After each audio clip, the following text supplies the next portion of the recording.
Welcome back, guys. So much progress since our last video. Today I'm going to tell you all about it, and as you can see, I've already gone too far, but it's going to make for a great finished car. Let's go and take a look.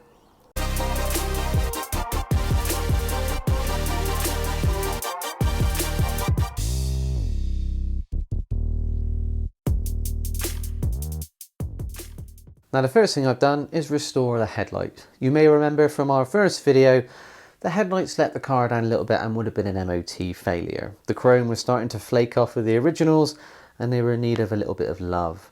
Now online you can get a good second-hand set with intact tabs, we'll talk about that in a minute, for between £300 and £550. And I thought, nah, I can do better than that.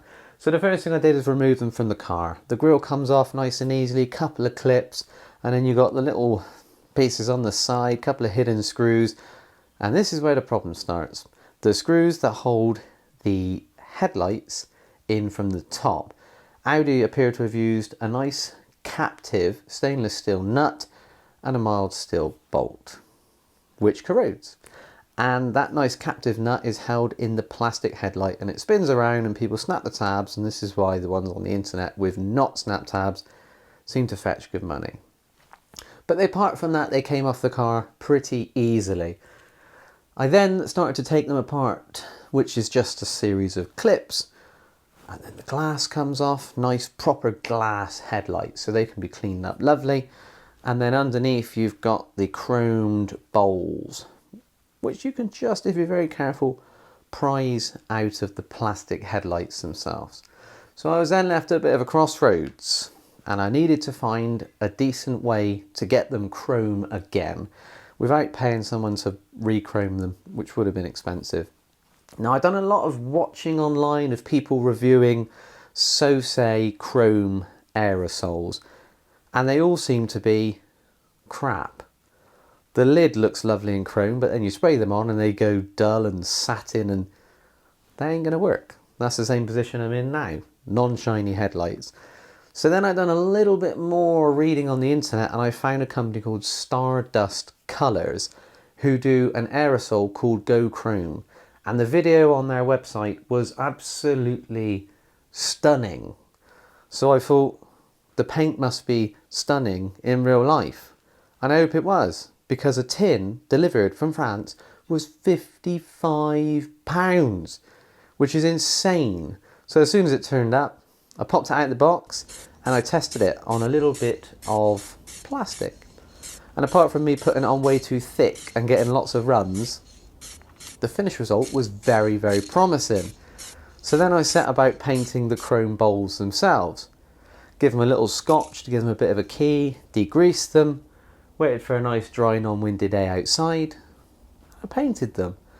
And as long as you don't go too mad and put too much on that it runs, they come out really, really, really, really well. And I am super happy with the paint. And I got plenty left over, which is always good. So then I put the headlights back together after giving them a good clean, cleaned all the seals. The seals were black and mouldy, so all I did was bleach those. Just got some household bleach, painted it on, left it for half hour, all the mouldy stains come off, washed them under the tap, applied some silicone grease to hopefully stop the water coming back into the headlights, clipped them back together, and there's the finished result. A fantastic set of headlights that are restored for £55. Happy days. Now the next thing I did was start to look at the surface corrosion underneath the car. Like I said in the first video, the moisture from where the car had been sat had got underneath the seam sealer and then caused corrosion underneath that, which then caused the seam sealer to go all horrible and nasty.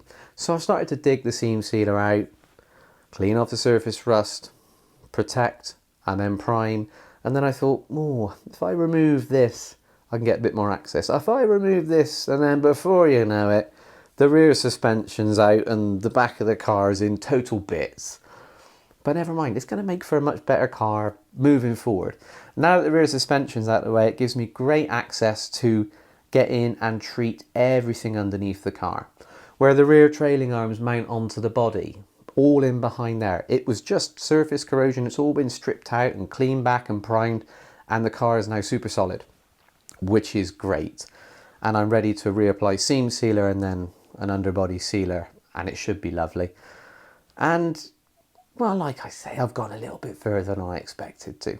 The rear shocks were completely shot, the springs were rusty, and I wanted to replace the brake flexi lines because I had to remove them from the rear axle to drop the rear axle out of the car. But they were rusted to the hard lines. So I had to cut the hard lines out, which then means I need to replace the hard lines. And whilst you've got the rear suspension out, you might as well replace the bushes. So it's all got a little bit more involved than what I expected. But at the same time, it's going to make for a much greater car. So moving forward, the rear suspension is going to go back in, finish the underneath, and then move on to the front. And I'll probably run into the same issues on the front.